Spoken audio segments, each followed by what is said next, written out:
আজকে থেকে তোর এখানে কষ্টের দিন শেষ, বুঝলি ফালতু? মিচ্ছি করে আবার আমাকে গরম পানিতে ডুবাবার লাইন করছি মনে হয় এমএলএ সাহেব, বলো?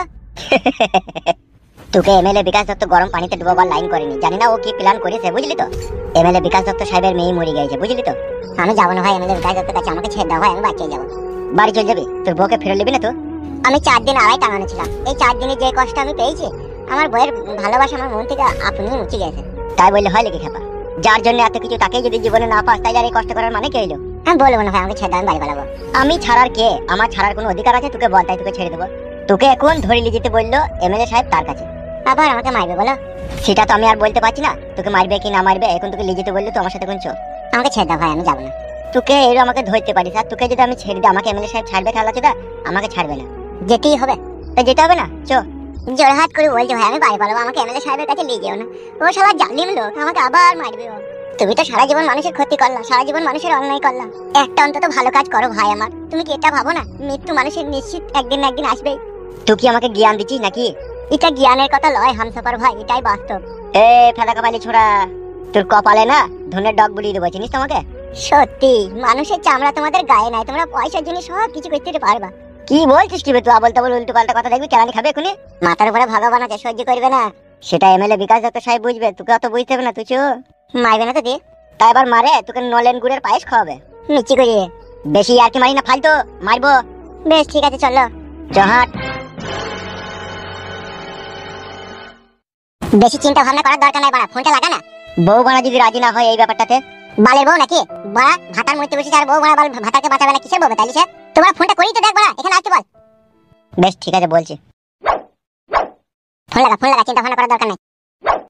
কি বলছি কি? রিং হয়েছে, তুলবে। হ্যাঁ হ্যালো। হ্যাঁ বলো। বলছি শোনা, বাবা মা ওখানে থাকুক, ঠিক আছে? তুমি একবার বাড়ি এসো। কেন, কিসের জন্য? তুমি এসো, দরকার আছে একবার। কখন, কবে যাবো, কবে আসবে সেটা বলছে।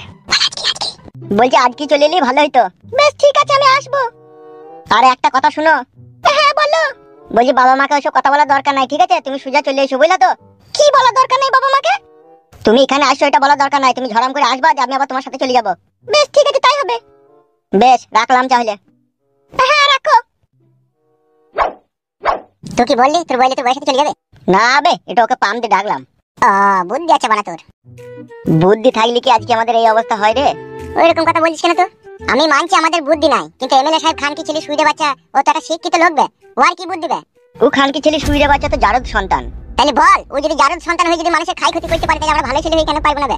ক্ষতিটা তো সর্বপ্রথম ওই আমাদের করেছে বে। তা করেছে? তাইলে বোকাচুদা এই গ্রামটাকে শান্ত শিষ্ট রাখতে গেলে পারে, আর এই গ্রামে মাথা উঁচু করে বাঁচতে গেলে পারে এমএলএ সাহেবের নাম নিশানা মিটিয়ে দিতে হবে।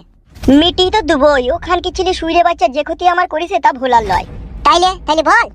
খাপে যদি পেয়ে যায়, শালার আমি লিঙ্গু কেটে বিচি দুটোকে বাই করে কড়াই ভরে আমি মজ মজ করে ভাজবো। করাম করে চিবি দিবি নাকি? ওই শালা হারামের বিচি চিবি খাবো তো ভাবলি কি করে? ওই শালাকে আমি ঘৃণা করি না।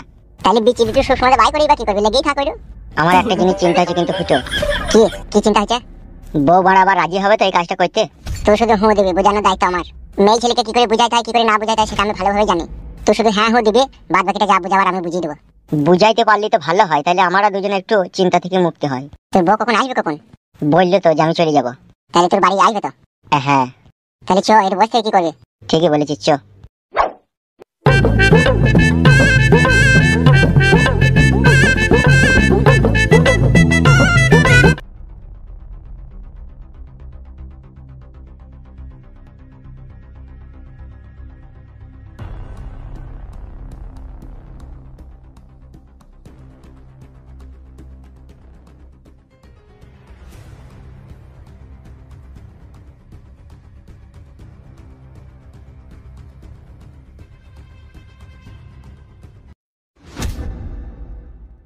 এক পা লড়বি না হামসাফা, দাঁড়া ওখানে। ও ফুটু ভাই আমাকে বাঁচাও, ফুটু ভাই।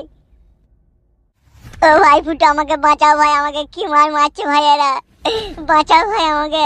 এই সুরে বাচ্চা, তোকে কে বাঁচাবে বে? আমি বাঁচাবো বে, আমি বাঁচাবো। তুই বাঁচাবি? শালা হারামি, মাঙে হার না আর নুড়া পাড়া কোট। হামসাফার, আমাকে মনে হয় চিনিস না। আমি একদিন এমএলএ বিকাশ দত্ত সাহেবের ডান হাত ছিলাম। তুই কে বে? আর তোকে আমার চিনার কোনো প্রয়োজন নাই বে। এই মুখ বেঁকিয়ে দেবো মেরে। আমাকে বিনা দোষে বিনা অন্যায় কি মার মেরেছে গো ভাই। তুই এতদিন কোথায় ছিলি বে? তুই বাড়ি যাইনি এতদিন? বাল আমাকে যেতে দিয়েছে নাকি? তাই এমএলএ সাহেব আমাকে ধরে লিখে আড়াই টাঙিয়ে রেখে দিল। কি মার মেরেছে আমাকে, বাল যেতে দিচ্ছে, বাড়ি যেতে দিচ্ছে না কোরা। কি রে খানকি ছেলে, এই মাসুম ছেলেটার উপরে এত অত্যাচার করেছিস? তুই মনে হয় জানি না তুই কার সাথে পাঙ্গা লিছিস। জানি রে জানি, একটা বেজন্মার সাথে পাঙ্গা লিছি জানি। কি আমি বেজন্মা? বেজন্মাদের একটা নির্দিষ্ট ঠিকানা থাকে, কিন্তু তুই শুইরে বাচ্চাদের সেটা নাইবে। তোরা মানুষ নামে কলঙ্ক বে, তোরা জানোয়ার বে, তোরা এক ধরনের পশু বে। আঙুল নামিয়ে মুখ সামলিয়ে কথা বলবি শালা হারামি। তুই হারামি বে শালা, তোর বাপ হারামি, তোর মা হারামি, তোর বোন হারামি, তোরা সবাই হারামি বে। ফালতু শালাকে শিলে মারবো। আর গায়ে একবার হাত দিয়ে দেখ, তোর হাত ভেঙে গুড়িয়ে দেবো বে। কার হাত ভাঙি গুড়বে বে তুই? তোর বে তোর। লে ভাঙ ভেঙে গুড়ো। মারবো তো আমি। তোর বাপ এমএলএ বিকাশ দত্তকে মনে হয় চিনিস না তো? এমএলএ বিকাশ দত্ত আমার বাপ? তবে রে খানকি ছেলে। ও মাগো ও বাবু কি মারে। বাল খানকি ছেলে, বাল শুইরে বাচ্চা এমএলএ বিকাশ দত্ত তোর বাপ? বাবা রে। বাল শালা, বাল মনে হয়, বাল শুইরে। ও মাগো ও বাবু বাল শালা, বাল শুইরে বাচ্চা। ও বাবা রে মরে গেলাম লাগে। শুইরের বাচ্চা কিছু বলা হয় না বলে বার বেরিয়ে গেছে, সব বারবার কমিয়ে দেবো, কমিয়ে দেবো। ও মাগো ও বাবু শুইরের বাচ্চা দিলে দিলে।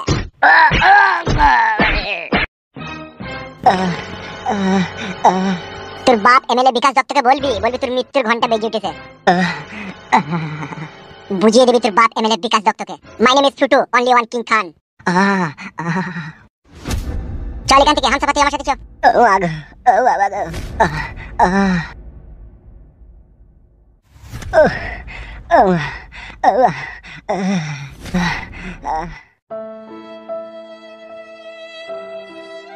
আমি আগেই বলেছিলাম ওই রকম পেটা কুকুর বেটা ছেলেকে বাড়ি থেকে তাড়িয়ে দে। আজকে কি ঘটনাটাই না ঘটলো, আমার বিয়ালা মেয়েকে গো কি মারা মেরি গেল। সব হচ্ছে তোমার জন্য, বুড়ো টাকলা জোয়ানকে সাথে কুকু পেটা কুকু। আমি কি করব রে বাড়া, তা আমার কি দোষ বল? তোমার দোষ নাই ও পেটা কুকুর বেটা, তোমার দোষ নাই। কিভাবে মেরে গেছে ওই ছুরিটাকে? চোখের কোণে কালশিটে দাগ পড়ে গেছে। পেটা কুকুর বেটা সব হয়েছে তোমার এই বেটার জন্য। আমার বিটির কি নাই রে ও পেটা কুকুর বেটা? আমার বিটি তো সবই আছে, মোটা মোটা দুধ আছে, গুদ আছে। ও মা আমি পেটা কুকুর বেটা তেলে রেপ করতে গেল কেন এমএলএ বিটিকে? আমি তোকে বলেছিলাম নাকি রেপ করতে গেছে, ও চলে গেছে, তা আমি কি করব? তুমি কি করবা? তুমি শাসন করবা না ছেলেটাকে? কি শাসন করব? তোকে শাসন করে পেরেছিলাম? তোমার কথা শুনেছিলি? এই মাগি এই ঢেমুন, তোমার কথা শুনেছিলি? এখন কোথায় কিছু পিছু না, এখন আমার দোষ দিছু নাকি? দুদিন আগে তো আমার ছেলেটাকে ধরে গিয়ে এমএলএ সাহেব নালি মারেইনি। যদি মারতে তাহলে কি হইতো? বাড়ার বাল হইতো, কি আবার হইতো? যা হইছে তাই হবে, বাড়ার বাল আমার। ঢ্যামনা চুদি মাগি চারিদিকে অশান্তি লাগিয়ে দিয়ে দেখুন সাধু সন্ন্যাসী সাইতে এসে। এ মা চুপ, ঝগড়া করি না চুপ। আমি কি ঝগড়ার কথা বললাম নাইলো? আমি তো বলছি ছেলেটাকে শাসন করতে। আজকে তোকে বাড়িতে এসে মেরে গেছি, কাল আমার ওই ছেলেটাকে ধরে গেল, পরশুদিন যদি আমাকে সেটা ভাই কই দেয়। তোকে জবাই করে দেয় ভালো লো, তুই জামি। ফাদা কুকুর বেটা রে, তোর ঘরে এত রস। আমি মরে গেলে তোর খুব ভালো হয়, আবার বিয়ে করবি, চাকদা চুদুম করে আবার ঘর সংসার করবি লাই। আবার আমি ঘর সংসার করি, তোকে বিয়ে করি যে যন্ত্রণায় আমি পড়িছি, আবার আমি বিয়ে করি রে খানকি। তুই আমার জীবনের উপর দিয়ে মই মারন্তি কই দিলি। এ মা চুপ, যা ঘরে যা, বেশি আর বকি না, আর ভালো লাগে না, যা। হ্যালো তা তুই বলছিস না তোর সাথে যে এরকম করে গেল, তোকে যে এমএলএ লোক মেরে গেল, কার লেগে মেরে গেল? আমার লেগে মেরে গেল না তোর ভাতারের লেগে তোকে মারলি বল? ভাতারের লেগেই মারলো, কি আর করব বল? ভাতারের লেগে যদি মাইকে তো এখন খেতে হবে, আর কিছু করার আছে বল? পুরা ভাগ্য আমার, প্রথমকার ভাতা যে ছুরি ছাড়ে তার কপালে তো এইরকমই হয়। বুড়ি হইলেও আমার সোনার ভাতা ছিল গো, কোনোদিন আমাকে শরীরে বসতে বলেনি। আর এই ফাদা কুকুর বেটা মা মেয়েদের পাল্লায় পড়ে জীবন আমার কয়লা হয়ে গেল মা। কি ভাগ্য চক্করে পড়ে যে আমার প্রথমকার স্বামীকে ছেড়ে এলাম মা, আমি আজও বুঝতে পারলাম না। বুড়ি হলেও সে আমাকে এত ভালোবাসতো, কোনোদিনও শরীরে বসতে বলেনি মা। আর এই মা মেয়ে ফাদা কুকুরের পাল্লায় পড়ে আমার সোনার জীবনে টিনের মতো জং পড়ে গেল মা। স্বামী আমার বুড়ো ছিল, কিন্তু কত ভালোবেসে ছিল সে ভালোবাসা ভোলার লয় রে মায়া।